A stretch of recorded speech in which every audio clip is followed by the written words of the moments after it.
ఈ రోజు మా సార్‌కి అయితే దండేసి దండం పెట్టాలనిపించింది. ఎందుకో చెప్తాను. ఈ వీడియో ఎండ్ వరకు చూసేయండి. ముందుగా మీ అందరికీ రంజాన్ కరీం మామ.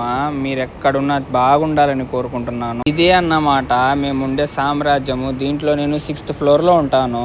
డ్యూటీ నుంచి వచ్చిన వెంటనే బ్రష్ గిష్ చేసేసి స్నానం గీనం చేసేసాను. అన్నం అయితే బయట నుంచి తెచ్చుకుందాం అనుకున్నాను. పర్లేదు మా అన్న చేసి పెట్టేశాడు. ఈ మామిడికాయలు చూస్తున్నారు కదా, ఈ మామిడికాయల కోసం అయితే చిన్నప్పుడు నేను చాలా పెద్ద యుద్ధమే చేశాను. ఇది మా అమ్మ బయట నుంచి తెచ్చిన తర్వాత మా అక్క మా వదిన నాకు ఇవ్వకుండా తినేసేవాళ్ళు. మా అమ్మ దాచిపెట్టి మరీ కూడా ఇచ్చేది.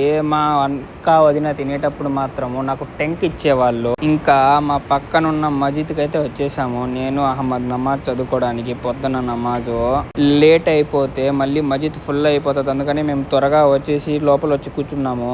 ఇఫ్తార్‌కి అయితే టైం అయిపోతుంది. త్వరగా బయటికి వెళ్ళి యాపిల్స్ బనానా తీసుకొచ్చుకొని కట్ చేసుకొని అలా దువా చేసుకొని నాకు ఈ జన్మకి పెళ్ళి కాకూడదనుకొని కోరుకొని అయితే నేను తినేసాను. నిజంగా నాకు పెళ్ళి అనేదే వద్దనిపిస్తుంది. మనం పెళ్లి చేసుకుంటే ఆడవాళ్ళు డ్రమ్లో వేసి చంపేస్తున్నారు. ఆ భయంతో పెళ్ళి వద్దనుకున్నాను అంతే. ఇంకా అలా మగ్రీబ్ నమాజ్ చదువుకొని మా వాడు బిర్యానీ తేన్నాడు. నేనైతే హోటల్కి అయితే వచ్చేసాను బిర్యానీ తేడానికి. మా వాడు లొంగిలో కూర్చున్నాడు. చూపించొద్దు ఆంటీలు చూస్తే నా పరువు పోతుంది అంటున్నాడు. నా బతుకు నాకేం తక్కువ మామ. నా ఫేస్కి ఒక్క అమ్మాయి కూడా పడట్లేదు. వీడికి చూస్తే 40 ఏళ్ళ ఆంటీలు 30 ఏళ్ళ ఆంటీలు పడుతున్నారు. ఈ పిల్లలు అంటే నాకు చాలా ఇష్టం మామ. లాస్ట్ పిల్ల అయితే నన్ను చూసి ఎప్పుడు భయపడతానే ఉంటుంది. నేను డ్యూటీ నుంచి వచ్చిన తర్వాత వీళ్ళతో మాట్లాడకుండా అయితే నేను పైకి వెళ్ళను. అది చూస్తే నన్ను భయపడి దాక్కుంటుంది వెళ్ళి. ఇది చూస్తే నన్ను అక్కడ అటే కూర్చుంది.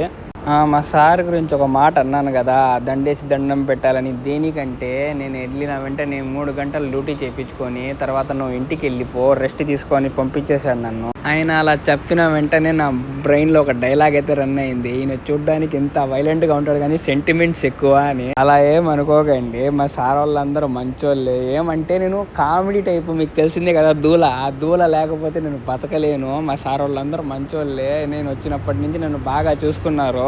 మామూలుగా 1 ఇయర్ అయిపోతే నువ్వు డబ్బులు కట్టి ఇంటికి వెళ్ళంటారు. కానీ మా ఫాదర్ చనిపోయినప్పుడు మాత్రము వాళ్ళు పంపించేశారు. వాళ్ళంతా మంచోళ్ళు అయితే ఇంకొకరు ఉండరు మామ. అలా రెడీ అయ్యేసి నేను చాచా బకాలాలోకి వెళ్ళిపోయాను. డ్యూటీ నుంచి వచ్చిన వెంటనే ఈ జ్యూస్ తెచ్చుకున్నాను వెళ్ళి. ఇది ఎప్పుడైనా తాగారా? చూడండి ఎంత గుల్లిపిత్తుందో, తీసుకోండి. నా లవర్తో మాట్లాడుకుందామని పైకి వెళ్తే అది లాక్ చేసేసారు. లాక్ చేశారన్న బాధతో పెప్సీ అయితే వదలకుండా తాగాను. ఆ పక్కన ఉన్న ఫ్లాట్ ఉంది కదా మామ, తను పైకి వస్తుంది, నేను పైకి వస్తాను. అలా మేము ముచ్చట్లు మాట్లాడుకోకుండా ఉండలేము. ఒక్క మాటలో చెప్పాలంటే మామ, ఎన్పి అమ్మాయిలు ఉన్నంత మంచోళ్ళు మన ఇండియన్ అమ్మాయిలు కూడా ఉండరేమో.